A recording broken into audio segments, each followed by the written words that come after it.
இன்னைக்கு நம்ம சிறகடிக்க ஆசை சீரியல்ல யாரும் எதிர்பார்க்காத அளவுக்கு எவ்வளவு பெரிய அதிர்ச்சியான திருப்பங்கள் நடந்திருக்கு தெரியுமா மக்களே? முத்துவோட வளர்ச்சியை பார்த்து விஜயா எப்படி வயித்தெரிச்சல் படுறாங்க மற்றும் மனோஜுக்கு ரோகிணி மறைச்சு வச்சிருக்க மிகப்பெரிய ரகசியம் தெரிய வரப்போகுதா? வாங்க ஒரு சீன் கூட விடாம முழுசா பார்க்கலாம். எபிசோட் ஆரம்பிச்சதும் நம்ம முத்து வீட்டுக்கு அவரோட நண்பர்கள் மற்றும் வாடகை வண்டி ஓட்டுற டிரைவர்கள் எல்லாரும் ஒன்னா சேர்ந்து வராங்க. வந்தவங்க சும்மா வராம நம்ம முத்துக்கு மாலை எல்லாம் போட்டு பெரிய முதலாளி அப்படின்னு சொல்லி பெரிய கொண்டாட்டமே நடத்துறாங்க. இதை பார்த்த உடனே முத்து ரொம்ப கூச்சப்பட்டு, நானும் உங்களை மாதிரி வண்டி ஓட்டுற சாதாரண தொழிலாளி தாண்டா, என்னை போய் முதலாளி அப்படின்னு சொல்றீங்களேன்னு கேட்கிறாரு. ஆனா அந்த டிரைவர்கள், இல்லங்கண்ணா, நீங்க தாங்க எங்களுக்கு வாழ்க்கை கொடுத்து வண்டி எடுத்து கொடுத்திருக்கீங்க, நீங்க தான் எங்க முதலாளின்னு சொல்லி அந்த வாரம் வந்த லாப பணத்தை முத்து கையில ரொம்ப சந்தோஷமா கொடுக்குறாங்க. முத்து அந்த பணத்தை வாங்கி உங்களுக்கு தேவையானதை எடுத்துக்கோங்கன்னு சொல்லி போனஸா தூக்கி கொடுக்கிறாரு. இதை பார்த்த நம்ம அண்ணாமலை மற்றும் மீனா முகத்துல அப்படியொரு சந்தோஷமும் பெருமையும் பொங்கி வழியுது. அண்ணாமலை உடனே முத்து கிட்ட, உன்னை இந்த ஊரே படிக்காத முட்டாள்னு ஒதுக்கி வச்சது, ஆனா இன்னைக்கு நீ 5 பேருக்கு வேலை கொடுக்கிற அளவுக்கு பெரிய ஆளா உயர்ந்து நிக்கிற, இதுக்கு எல்லாம் முழு காரணம் நம்ம மீனா தான். மீனா வந்த நேரம் தான் உன் வாழ்க்கையிலேயே ஒரு பெரிய மாற்றம் வந்திருக்குன்னு சொல்லி மீனாவை ரொம்ப மனசார புகழுறாரு. இதை கேட்டதும் மீனாவுக்கு ஆனந்த கண்ணீர் வருது. ஆனா ஒரு பக்கம் நம்ம விஜயா மற்றும் மனோஜ் இதை பார்த்து பொறுக்க முடியாம பொறாமையில தவிச்சு போய் நிக்கிறாங்க. அடுத்த காட்சியில நம்ம மனோஜ் அவனோட ஷோரூம்ல உட்கார்ந்து இருக்கும்போது அங்க ஒரு டீலர் வந்து, உங்க பிசினஸ் ரொம்ப டல்லா போகுது, புதுசா சரக்கு எடுங்கன்னு சொல்றாரு. ஆனா மனோஜ் அதுக்கு பழைய ஏசி எல்லாம் இன்னும் விற்காம அப்படியே கிடக்கு, இதுல எப்படி புதுசா வாங்க முடியும்னு ரொம்ப கவலையா பேசிட்டு இருக்காரு.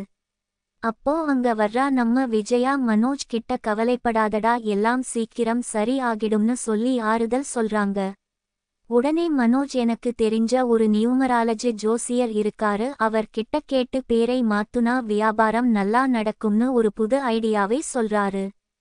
அதைத் தொடர்ந்து நம்ம விஜயா வீட்ல உட்கார்ந்து ஒரு வீடியோ பார்த்துட்டு இருக்காங்க. அப்போ அங்க வர்றா ஸ்ருதி மற்றும் ரவி கிட்ட விஜயா சொல்றாங்க, இந்த பார்வதியை பாரு, சும்மா இருக்காம யூடியூப்ல வீடியோ போட்டு எவ்வளவு பணம் சம்பாதிக்கிறா, அதே மாதிரி ஸ்ருதி நீயும் ஒரு யூடியூப் சேனல் ஆரம்பி, உனக்கு தான் நல்ல திறமை இருக்கேன்னு சொல்றாங்க. அதுக்கு ஸ்ருதி, அது அவ்வளவு லேசான விஷயம் இல்ல, சேனல் ஆரம்பிச்ச உடனே பணம் வராது, 1000 சப்ஸ்கிரைபர்ஸ் வரணும், 4000 மணி நேரம் மக்கள் பார்த்திருக்கணும், அப்போ தான் பணம் வரும்னு ரொம்ப தெளிவா விளக்குறாங்க. இதுக்கு அப்புறம் ஷோரூம்ல மனோஜ் இருக்கும் போது ரோகிணி கிட்ட இருந்து ஒரு போன் கால் வருது. ரோகிணி ஏதோ மெயின்டெனன்ஸ் செலவுக்கு 25,000 ரூபாய் வேணும்னு மனோஜ் கிட்ட கேட்கிறாங்க. மனோஜ் கிட்ட இப்போ 25,000 பணம் இருக்கு, ஆனா அவர் அதை நேரா போய் கொடுக்க முடியாத நிலைமையில இருக்காரு. அதனால அவன் கூட வேலை செய்யுற ஒரு ஆள் கிட்ட இந்த பணத்தை கொண்டு போய் ரோகிணி கிட்ட கொடுத்துட்டு வான்னு சொல்றாரு. ஆனா அந்த ஆளு அதுக்கு சம்மதிக்கவே இல்ல. நான் போக மாட்டேன் பாஸ், போன தடவை நான் போய் பணம் கொடுக்கும் போது அங்க ஒரு தடியன் என்னை ரொம்ப அசிங்கமா திட்டி அனுப்பிட்டான், எனக்கு அங்க போகவே பயமா இருக்குன்னு சொல்றாரு. இதை கேட்ட மனோஜுக்கு ஒரு நிமிஷம் ஒண்ணுமே புரியல. ரோகிணி வீட்ல எப்படி ஒரு தடியன் இருக்க முடியும்னு ஒரு பெரிய சந்தேகம் மனசுக்குள்ள வருது. ஆனா அதை வெளிக்காட்டிக்காம மனோஜ், நானே போய் கொடுக்கிறேன்னு அங்கிருந்து கிளம்புறாரு. அடுத்த காட்சியில நம்ம முத்து மற்றும் மீனா அவங்க அறையில ரொம்ப அன்பா பேசிட்டு இருக்காங்க. மீனா தரையில உட்கார்ந்து பூ கட்டி கொண்டு இருக்காங்க. முத்து வந்து அவள் பக்கத்துல உட்கார்ந்து ரொம்ப காதலோட பேசுறாரு. அப்போ மீனா முத்து கிட்ட, விஜயா அத்தை ஸ்ருதியை யூடியூப் சேனல் ஆரம்பிக்கச் சொன்னதை பத்தி சொல்லி, எனக்கும் அந்த மாதிரி ஏதாவது சாதிக்கணும்னு ஆசையா இருக்குன்னு சொல்றாங்க. உடனே நம்ம முத்து மீனாவை பார்த்து, உனக்கு தான் நல்லா ஆட தெரியுமே, நீயும் நல்லா வீடியோ எடுத்து போடு, உனக்கும் பெரிய ஆள் ஆகுறதுக்கு நிறைய திறமை இருக்குன்னு சொல்லி மீனாவுக்கு தன்னோட முழு ஆதரவை கொடுக்கிறாரு.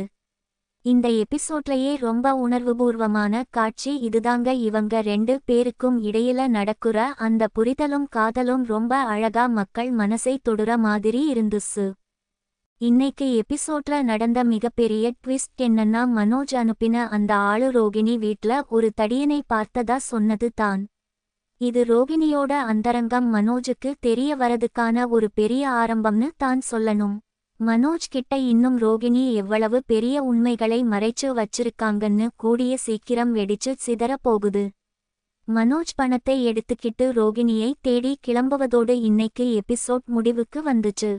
நாளைக்கு என்ன நடக்க போகுதுன்னா, பரபரப்புக்கு பஞ்சமே இல்லாம ஒரு பெரிய ஆக்சிடென்ட் நடந்து ஒரு பொண்ணை தூக்கிட்டு வந்து ஆஸ்பத்திரியில சேர்க்குறாங்க. அவங்க யாருக்கு என்ன ஆச்சுன்னு எல்லாரும் ரொம்ப பதட்டமா அழுதுட்டு இருக்காங்க. கண்டிப்பா இது ரோகிணியோட ரகசியத்தோடு தொடர்புடையதாக இருக்கலாமா, இல்ல மீனா குடும்பத்துல யாருக்காவது பெரிய ஆபத்து வந்திருக்கலாமான்னு மிகப்பெரிய சந்தேகம் எழுந்திருக்கு.